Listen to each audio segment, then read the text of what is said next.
all of my clients say, I have never said I love you to myself. And so I said, well, how do you know that you love yourself then? I don't know. Well, how do you know other people love you? Well, they show it and they tell me. So why don't you do it for your same self? Boy.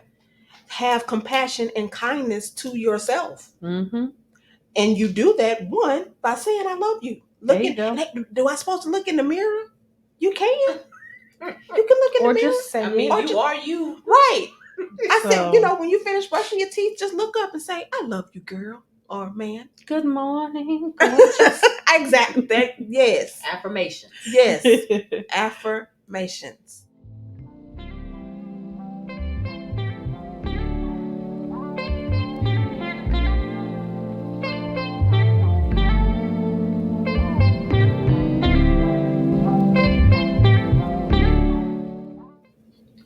Welcome back to session 110, All by Myself. Today's music is by Celine Dion by the same title, All by Myself, 1996. Yeah, Dr. Wall taught us something new today. I thought that song was by Celine Dion. I did originally. Too. It's a cover. I did too. This is the power ballad era. Yes. You know, this is when the strong voices was out. Yes. You know, Celine Dion, they can sing. Mariah Carey, Whitney Houston. These are strong. Yeah. They don't make music like that no more. Nah. I wish. Adele is probably the closest that comes to that. Okay. So today we're going to be talking about humility, empathy, and building walls.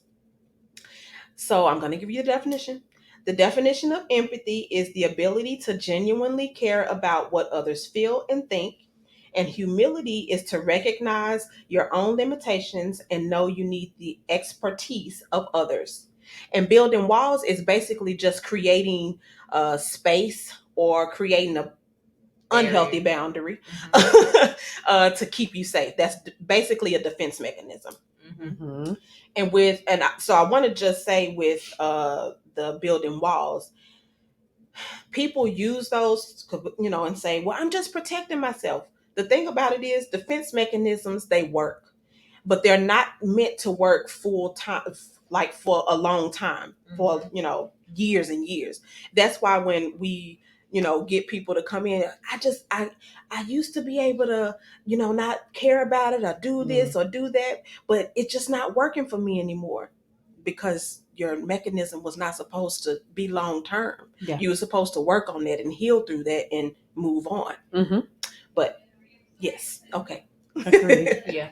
Something I tell my clients is that you don't ever really want to build walls anyway. Yeah. You want to erect the correct boundaries, because boundaries you can see, you can tell what's going on with yourself, tell what's going on the other side, and boundaries help you observe the people that are in your life. So as they show you who they are, you put them in the correct positions within your life versus I can't see nothing. So everything that's on that side of the wall, I really am not getting a clear picture of it. And everything going on with me, I can't actually heal myself. I'm stuck. Yeah, absolutely. Go ahead. I was just talking with somebody earlier this week, or actually end of last week, about boundaries and building walls. And one of the things that we were discussing was when you have your limits, are you setting like a mini golf course, like a putt-putt type of wall system, or are you building like a military grade ropes course? Because it's okay to be, like you were saying, to be self-protective, but like how complicated are you making the limits that you set with people? Are you saying, okay, like, all right, I gotta test the waters to see if you're worth the energy, worth the time and the space to open myself up? Or are you setting such hard, ridiculous limits that by the time the person has jumped through all of these hoops, they don't even have the energy to invest in you anymore? Okay. Right. Gotcha. And see that type of wall right there, to me, limits people from having empathy and being humble. And those two things are important for us to have interactions with people. Yeah. So my question Sure. Go ahead. I just had something to add to Go that. ahead. Go ahead. Okay. So this is trademark, so don't interns don't be trying to steal this, okay? So in my curriculum, how I have it set up is circles of trust. So you have your smallest circle, and I think we've talked about this before, but you have your smallest circle, and no one but you and whoever your higher power is can be in that ever. Yeah. Then you have your inner circle, and so on and so forth. You can name them whatever you want to name them. But the visual is all of this is like the diamond strength cellophane. And the only way that this stuff can dissolve is if you let it dissolve and you move people. But everything is see-through. Yeah. But the circles are around you and people are in position and they can move. They don't have to stay there. So if you have a best friend and y'all end up growing apart, the person turned out to be crazy, or maybe you the crazy one. You know, you're going to move them from your inner circle and maybe they're in the associate circle or whatever. Yeah. So that's the visualization I give my clients, so you can be able to do a full 360 and see everything all the time whenever you need to, versus those walls kind of leave you with blind spots. Yeah, makes sense. So my question is, why is humility important? Why is humility important? One, I think it keeps you from becoming, just on the base, arrogant, and it also keeps you in check for, am I being truly observant of what's going on around me? Am I being grateful for the things that I'm receiving? But am I also showing a level of discernment? You know, because you have to be able to kind of look within and take the one down sometimes. Sometimes I need to take the one up. Like, I think having a healthy level of humility allows you to flow between all of those different levels. Yeah. I mean, I agree with what you said. It's the perspective. Yeah. Like, I think humility allows you to not let the world be about you. Just because your world is about you does not mean the world itself. Yes. And so I think that distinction gives you an ability to see more than just your needs, more than just your perspective, because more than one thing can be right. It doesn't mean that it's right for the collective, but more than one thing can be right. Yeah, absolutely. And I would say that humility allows you to take into consideration the beliefs and opinions of other people, so that you can have an effective dialogue about whatever topic. And it also allows you to not feel like you have to argue about whatever topic it is, because you're humble enough to know that, like Dr. Wall was saying, more than one thing can be right. You can be right, this other person can be right, or even if you don't agree, you're humble enough to be like, oh, okay, well, I don't agree with that, but I understand. I understand where you're coming from. It allows you to take into perspective other people's perspectives, and then it also allows you to have compassion and empathy for other people. Yeah. And I think that's the issue, is that when people get into those arguments or get into the, like, let me prove my point, it's like more about being right than getting understanding, than to actually be a part of the conversation. It's like, I must be top dog. Versus we sharing information, like whatever comes. Of course, in different relationships, you have different dynamics. So like, if we in balance beacon mode and y'all are the owners and y'all are my bosses, y'all tell me to do something, then I'm going to have to do that. That, that's different. But if we're in a just conversation type of situation, it's like, okay, I'm sharing my information, Dr. Strickland sharing hers, Dr. JH is sharing hers, we come to a conclusion together. Agreed. And the thing about that is, it's about, like, it allows us to also respect one another, because I don't always have to be right. And then I feel like when you tell me something that I didn't have information about, or that's not a perspective I took, that allows me to expand my knowledge. It's not like you're disagreeing with me. It's like, oh, okay, I didn't even think of it like that, or let me add that to my memory bank. It's like what Dr. Strickland said probably last year in one of the sessions, like, there's always this need for people to be right, instead of like, let me just be here. And so I think we have such an innate need to not be wrong and be embarrassed, or whatever emotions come from you not having the right answer, that we just kind of let that infiltrate every aspect of our lives. Yeah.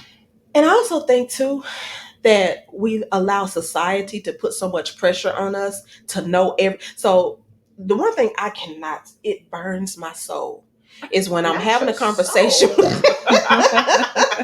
It does. It burns my soul. When I'm having a conversation with someone, and just because I'm a doctor, you think I'm supposed to know everything about everything. I am a doctor of psychology. And I don't know all of that. Right. And don't want to. I don't know how to build a chair. Why are you asking me how to build a chair? I don't know. Ooh. And Man, when I got you plenty of always family stories about doctor. that. Family, we talking to y'all.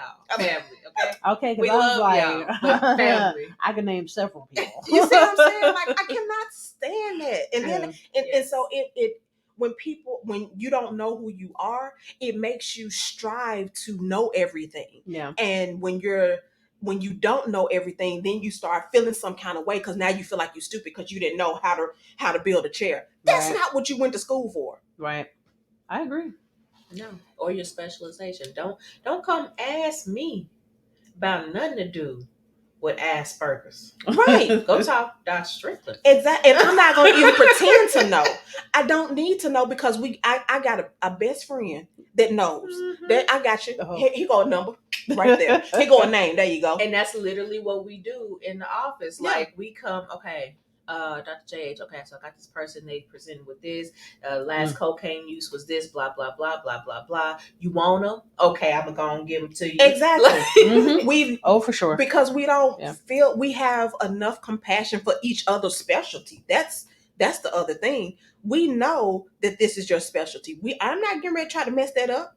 So if I have somebody that is on the spectrum or even having sexual dysfunctions, nope, I'm not getting ready to mess that specialty up. Let me go on, send them to you. I like it. Yeah. I like it a lot. It's so funny we're talking about this today because I saw a video this morning on Instagram of Angie Martinez. She was interviewing Mary J. Blige, and they were actually talking about empathy. And in that video, Angie Martinez said that she thought having empathy and giving to other people made her a good person. And I thought that was such an interesting take that I believe a lot of people believe that. That if I am empathetic and I am a feeler and I give to people, then I must be a good person. No. And that's not necessarily true, because you could be very giving and very empathetic and be just as narcissistic and manipulative as the next person. The part about empathy that people have to understand is that you understand another person's thoughts and feelings. So if Dr. Strickland came to me and said, so I hope you don't mind me saying that she's been working with MHMR for a long time. And so if she came to me and was like, oh man, I'm getting ready to leave, I feel so strange about leaving because I've been there for so long, and I say, well, girl, you got balance. We can just let it go. It's all right. That's not showing empathy because I'm not understand. Like, she has an attachment with them because she's been with them and her leader for some time now. And so I would need to come to her and be like, oh man, I can't imagine how that feel, but like, and then I can be like, but you still have, balance speaking, show the empathy first. I think what people miss out on is the emotional empathy. We have the cognitive empathy because we understand it. We got it. You leave an MHMR. That's the cognitive piece to it. But now I need to put the emotional empathy to it. Absolutely. And empathy is about the other person. It's not about you. And I think that's another element of that when we were talking about the humility, is that people get it wrapped up in them. I'm being a good person. I'm showing you love. Who cares about you in this situation? Right. Like, if you are giving, the purpose and the focus is on the person you're giving it to. If I give Dr. Strickland a strawberry cheesecake, I can't be like, girl, I gave you that strawberry cheesecake. It's good. You liked it, right? Yeah, right. That don't make no sense, because that's you trying to feel worthy. Mhm. That's you trying to get the accolades. That's you trying to build you up. And the purpose of the empathy or the gift or whatever was to bless the other person, to Right. give to the other person. Yeah. Yeah. So that's why I was so amazed. I was like, wow, look at that. Talk Yeah. about the universe Yeah. aligning. But I was reading one of the comments, and I'm probably going to go back and screen that one because it was so good. I'm super paraphrasing this person's comment, but the thing that they talked about was that there's levels to empathy, and that it doesn't mean that you always have to do something. Mm. That we believe that empathy means I've got to behaviorally Mhm. act in some way. And the thing that they were saying is they had to learn that that's not always the case with being empathetic or even having humility, if we're going to tag that in there too, is that I can do that from afar. I don't need to express my empathy to you. I don't need to do something for you, that I can just be in that state and it's just internal. That happens a lot with grief. People don't know. They be so uncomfortable. They don't know what to say. I Mhm. wrote a real mini curriculum for when I used to work with the feds.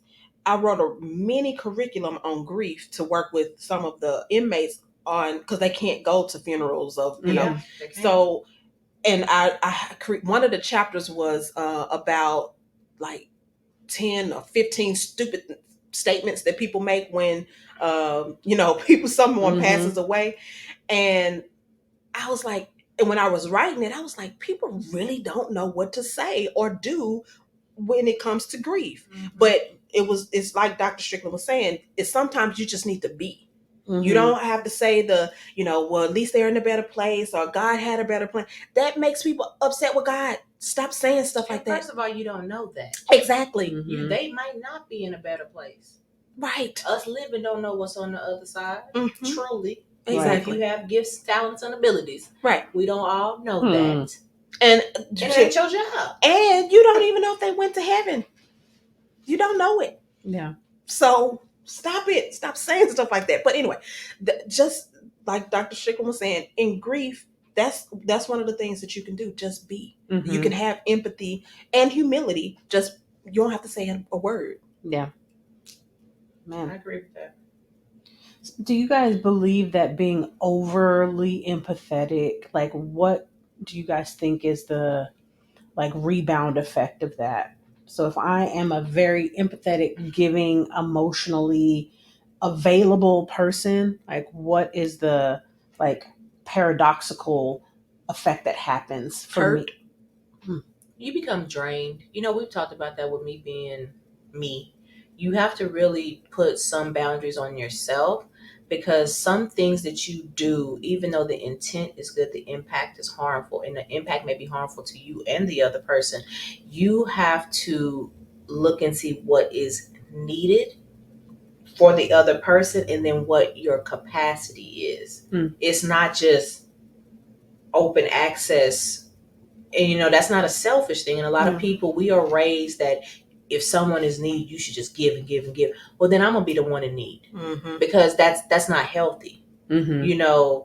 You figure out what you're capable of, what your capacity is, and then what is needed from them, and then you come up with a game plan to be able to do that.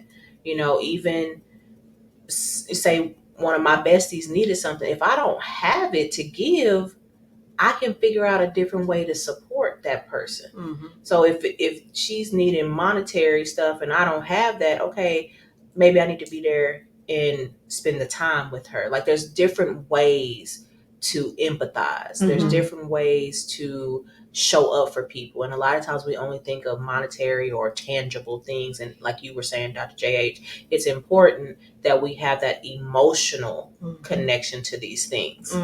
Absolutely. And I would say hurt, because like Dr. Wall was just saying, you open yourself up to being there. It's if it's overly, I guess, being there all the time, or being available all the time. And I believe that's when people end up building those walls Mm. because they get hurt so much or so many times, or it seems like it's a slap in their face, or they're not appreciated, or all of those things. Yeah. And so they build that wall to protect themselves to not be hurt. So then that's when the seemingly the opposite happens. Like they stop doing anything. They stop being a given person. They allow their experiences to change who they are, Mhm. which we typically do. Yeah. Life does change us. Yeah. That's what I was thinking. The ultimate, I think, for the overly empathetic person, anger Mm-hmm. is the rebound effect that happens. Mm-hmm. Is that exact thing? I've give and give and give and give, and the one thing I talk with clients about all the time is the plight of the giver is you don't get in return because you don't attract givers. Yeah. You Nope. attract takers. Yeah. Or receivers if it's healthy. Or receivers. Mm-hmm. But you rarely, it's not impossible, but you rarely attract other people that give.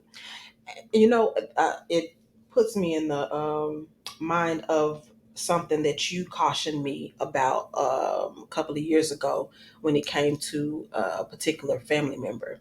This particular family member kept coming to me asking for what they needed, whatever that may be. And I guess Dr. Strickland was like, she kept watching. She didn't say nothing at first. She kept watching, but she kept also listening. She was like, oh, and then I think maybe like my last couple of times, she was like, okay, Dr. Jones or LaFanya, you realize you continue to give of yourself from a person that you can't receive from because not because they were unwilling, but they didn't have it to give to me. Mhm. The emotional, the monetary, they didn't have any of that to give to me. She said, so eventually you're going to start feeling like you're being used or unappreciated. She was like, so I need you to caution yourself about that because I don't want to see you hurt. Yeah. So that puts me in the mind of that. Mm-hmm. Another element of that, and actually me and Trish, the bestie, talked about this not too long ago, is that when you have a lot of takers or receivers, because they are in such a state of deprivation or going without for whatever reason, they can't see you in Mhm. order to see that there are also needs that you have. And a lot of times a giver is going to take that on personally, and we feel like, why can't people just see who I really am? Mhm. And the reality is they don't have the capacity to do that. That's your job. Mm. That is true. I'd be mad, but I'm I just would saying. say, and that's the second half of what I usually talk to clients about. That's the second half of the plight of the giver, is not knowing how to be empathetic and gentle with self. Yeah. Yeah. That it's always that, well, I should, Mhm. I need to. Well, just one more time. You gotta stop shooting on yourself. Yeah. You got to. And I give the who am I questionnaire. And the Mhm. first question on that questionnaire is, when was the last time you told yourself that you love yourself? Yeah. And I will, every client, I have never had one client. I've been using this form for probably more than 6 years. Mm. Never have I had a client to say, oh, I said it yesterday. All of my clients say, I have never said I love you to myself. And so I said, well, how do you know that you love yourself then? I don't know. Mhm. Well, how do you know other people love you? Well, they show it and they tell me. So why don't you do it for your same self? Boy.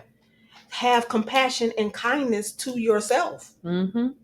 And you do that, one, by saying I love you. There you go. Do I supposed to look in the mirror? You can. You can look in Or the mirror. just say I mean, it. you are you. Right. I So- said, when you finish brushing your teeth, just look up and say, I love you, girl or man. Good morning, gorgeous. Exactly. Yes. Affirmations. Yes. Affirmations. You have to have that compassion towards yourself so that you can have empathy for you and to be able to extend it to other people. Absolutely. It has to be a balance and stability in your life so that you can prevent yourself from hardening Mm-hmm. and becoming hurt and then angry because no one else is giving it to you, because you don't have to worry about that. You're giving it to yourself. Yeah. And that's not to say that you go out there and just willy-nilly and be used and unappreciated. Right. Because that does take a toll on you, but you continue to show that compassion to yourself. I agree. Yeah. Man, I like it. Picasso. Oh, well, y'all have any other thoughts or? I do not. This is just the introduction to the month. Yeah. All right, y'all. Short, sweet, and to the point. Yes. I like it. And we have two quotes for y'all today. The first one is, empathy is patiently and sincerely seeing the world through the other person's eyes. It is not learned in school. It is cultivated over a lifetime. That is by Albert Einstein. Shout out to the supposedly black man. Our next quote is, pride is concerned with who is right. Humility is concerned with what is right. And that is by Ezra Taft Benson.